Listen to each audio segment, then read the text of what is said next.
Olá, meu nome é Paula Costa, sou professora da Faculdade de Engenharia Elétrica e de Computação da Unicamp e essa é a sexta aula da disciplina EA 513, Circuitos Elétricos. Nessa aula a gente vai tratar de circuitos lineares e teorema da superposição.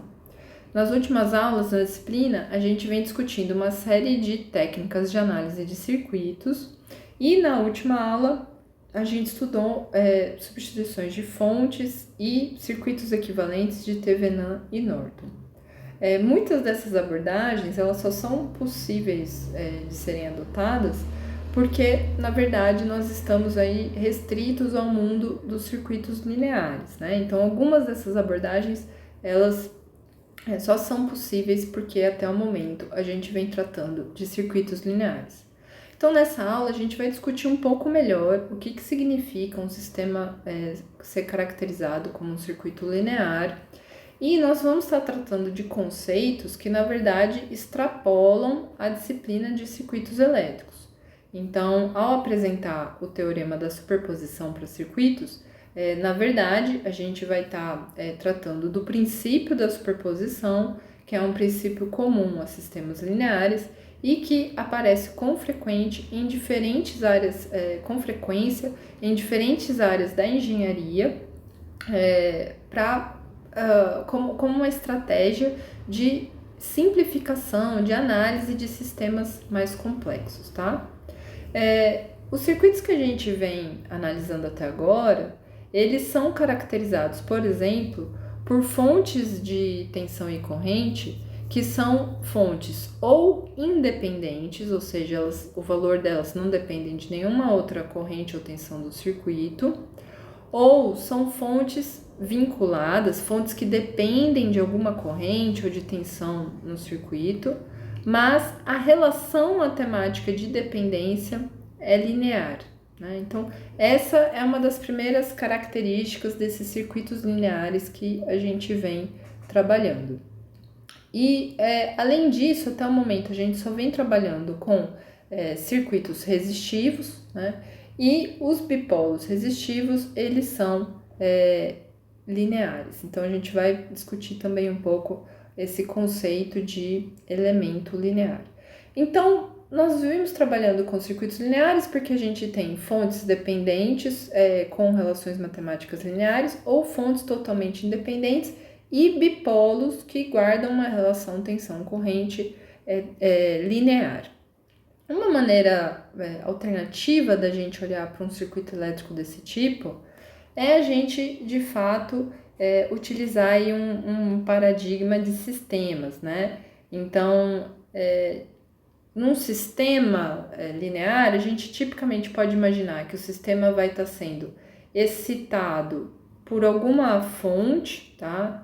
E ele vai ter ali uma resposta associada a essa entrada, né?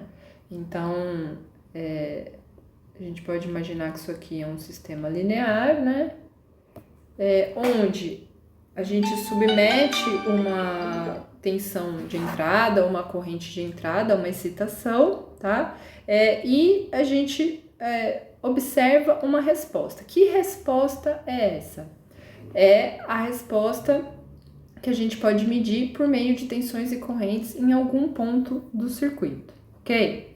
Bom, vamos entender então o que são elementos lineares e como que eles podem ser caracterizados, né? Até o momento a gente vem trabalhando com resistências, a gente pode imaginar que nós estamos submetendo essas resistências a uma excitação caracterizada, por exemplo, por uma diferença de potencial, né? E como resposta a essa excitação, essa resistência apresenta como saída uma corrente proporcional a essa tensão. Então, essa é uma típica característica de um elemento linear, né? Então, no caso aqui, a gente pode imaginar, usando aquela analogia de sistema, né? Que nós temos uma entrada X e uma saída f de x proporcional a essa entrada X. O exemplo disso seria a relação da lei de Ohm, onde corrente é proporcional, né, a tensão que foi aplicada na resistência. Uma das propriedades de elementos lineares dessa natureza é a propriedade da proporcionalidade ou da homogeneidade, né? Então, a gente pode imaginar o que acontece com esse sistema se, ao invés de eu fornecer como entrada ao sistema a excitação X, se eu fornecer a excitação casão X, né? Como que eu obtenho a saída desse mesmo sistema linear, né? Então, a gente pode dizer, então, que agora nós vamos estar interessados em descobrir o F de Kx, ou seja, a resposta do sistema a uma excitação que é K vezes maior do que a anterior, tá? E que a maneira de obter essa resposta é simplesmente K vezes Kx.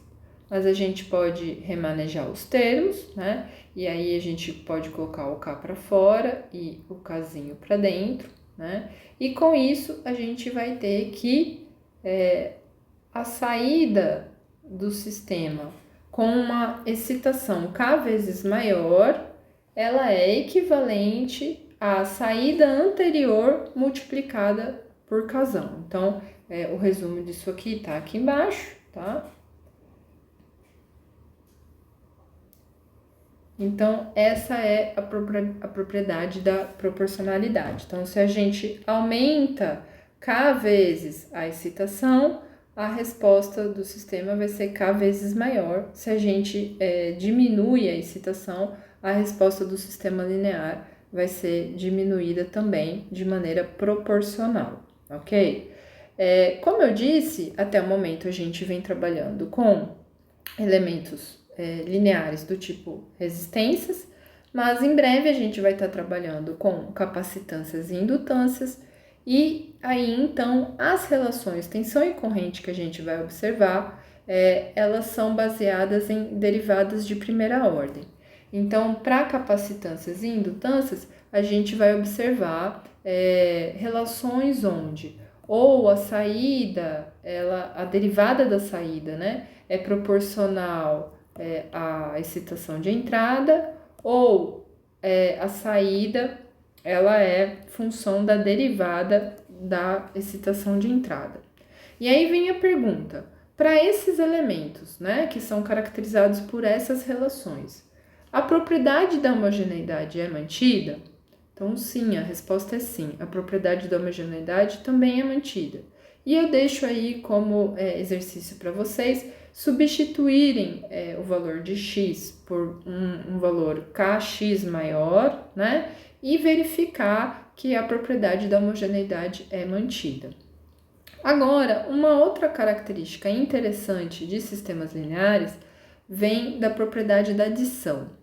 Então, a gente pode imaginar o que acontece com um sistema linear quando a gente soma a influência de várias excitações. Como seria o caso, por exemplo, do primeiro circuito que eu apresentei. Então, aqui a gente tem um sistema que ele está sob a influência de duas fontes, né? Duas fontes de excitação, uma de tensão e outra de corrente. Então, como que se comportam os circuitos lineares ou os sistemas lineares quando a gente submete a eles a uma soma de fontes de excitação, certo? Então, a gente pode imaginar que a gente está tratando do mesmo sistema anterior, então a gente vai ter que f de x 1, né, é igual a kx1, e a gente tem que f de x2 é igual a kx2, tá? E aí, o que a gente vai ter na saída nada mais é do que a resposta do sistema, né? Então, a resposta do sistema as duas fontes. Então, x1 mais x2 e, portanto, k vezes x1 mais x2. Ops.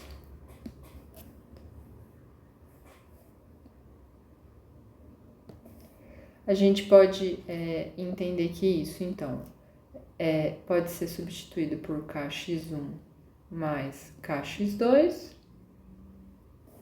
Só que isso aqui nada mais é do que f de x1 e isso aqui nada mais é do que f de x2. Portanto, a gente acaba chegando no resultado onde f de x1 mais x2 é igual ao f de x1 mais o f de x2, certo? Então, essa é a propriedade da adição. Então, a resposta do sistema à excitação de duas fontes é igual à resposta do sistema à excitação número 1 mais a resposta do sistema à excitação número 2 de maneira individual. Então, essa é a propriedade da adição e é essa propriedade que leva a gente ao teorema da superposição, tá? Então, um circuito pode ser chamado de linear quando ele pode ser combinado, equacionado por uma combinação linear de elementos lineares. Então, se a gente tem um arranjo de elementos lineares e esse sistema pode ser equacionado como uma combinação linear desses elementos, então a gente tem um circuito linear. Exemplo, ok? A gente tem aqui uma equação típica de uma análise nodal, certo? Então, onde aparecem lá nos termos da equação as tensões dos nós. E onde o F aqui possivelmente é uma fonte do circuito, certo? Então, o circuito, por ter elementos lineares, ele acaba obedecendo também à propriedade da proporcionalidade. E por atender à propriedade da proporcionalidade, a gente atende também à propriedade da adição. Com isso, a gente consegue chegar no teorema da superposição, que diz que num circuito linear com um número de fontes independentes ou fontes dependentes lineares, a resposta do circuito pode ser encontrada somando-se as respostas de cada fonte de maneira individualmente quando todas as outras fontes estão zeradas.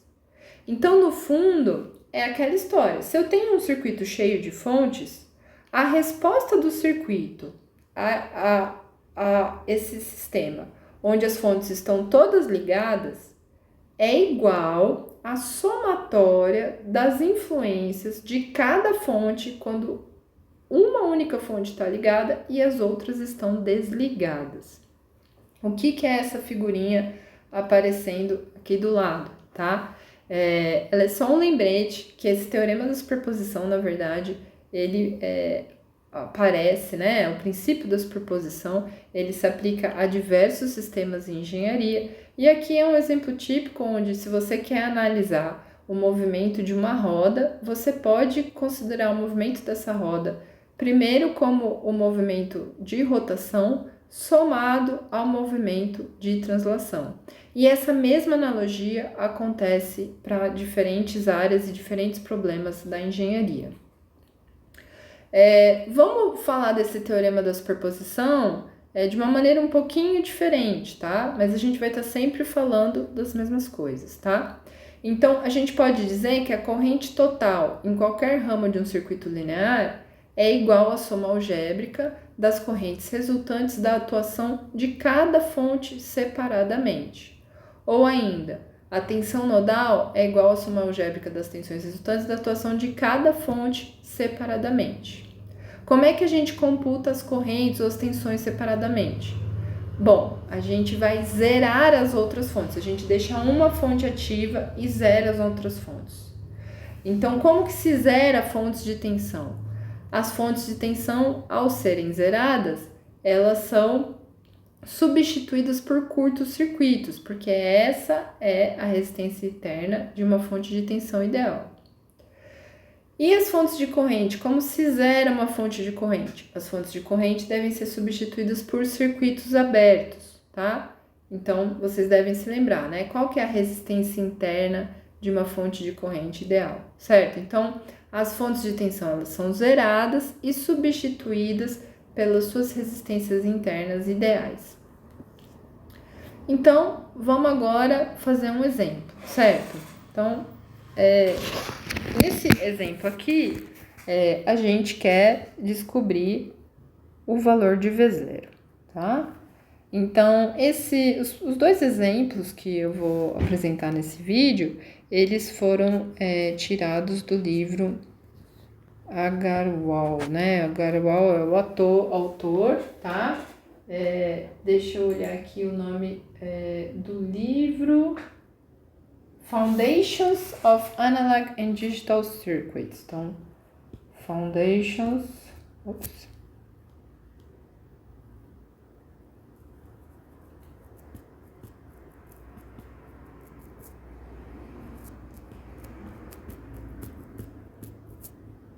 Esse é um livro que vocês conseguem encontrar ele gratuitamente na internet, tá?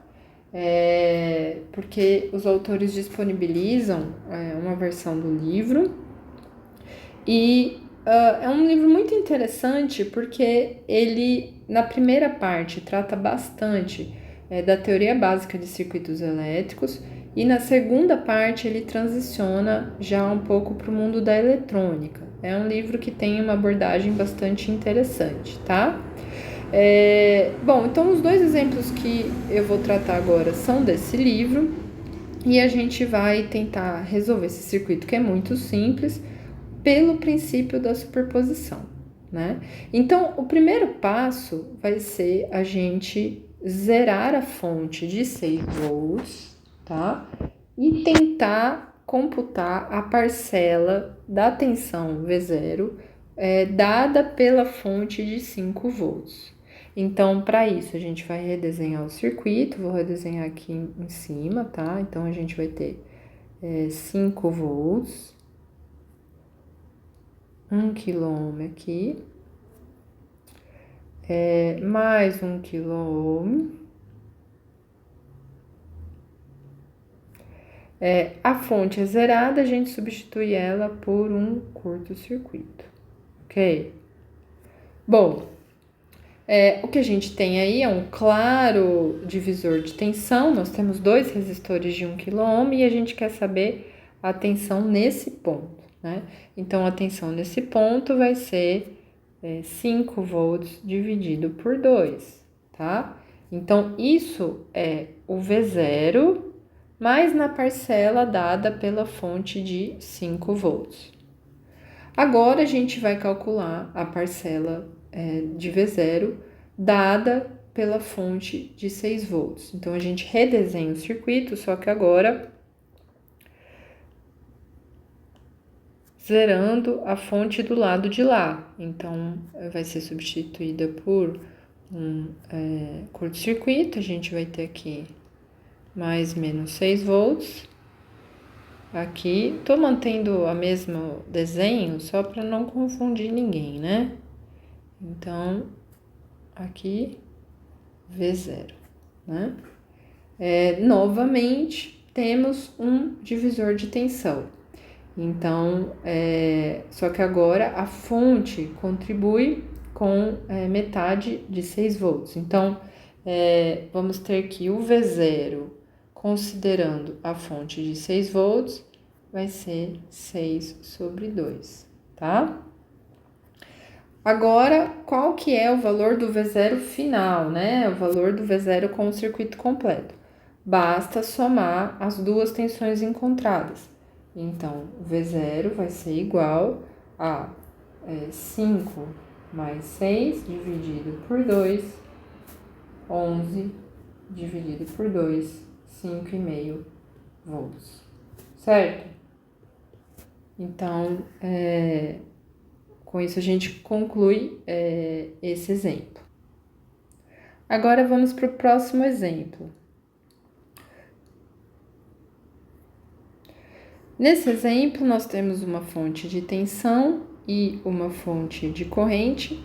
A gente está interessado em descobrir o valor da corrente nesse ramo central, ok? Bom, então, pelo princípio da superposição, primeiro eu vou encontrar a parcela da corrente que é resultante da contribuição da fonte de 1 volt.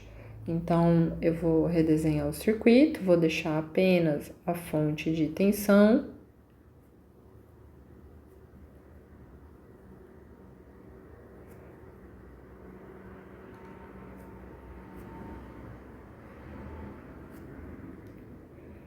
E a fonte de corrente, quando zerada, vai ser substituída por um circuito aberto, portanto, ela não aparece nesse circuito de cima. Então, o que a gente tem, na verdade, é uma corrente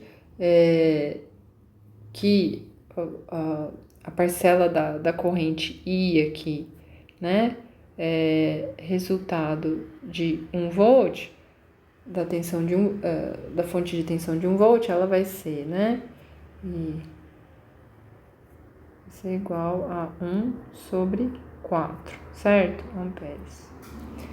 Agora, nós redesenhamos o circuito, zerando a fonte de tensão, que vai ser substituída por um circuito fechado, né? Um curto-circuito. Então, o novo circuito fica como uma fonte de corrente de 1 ampere,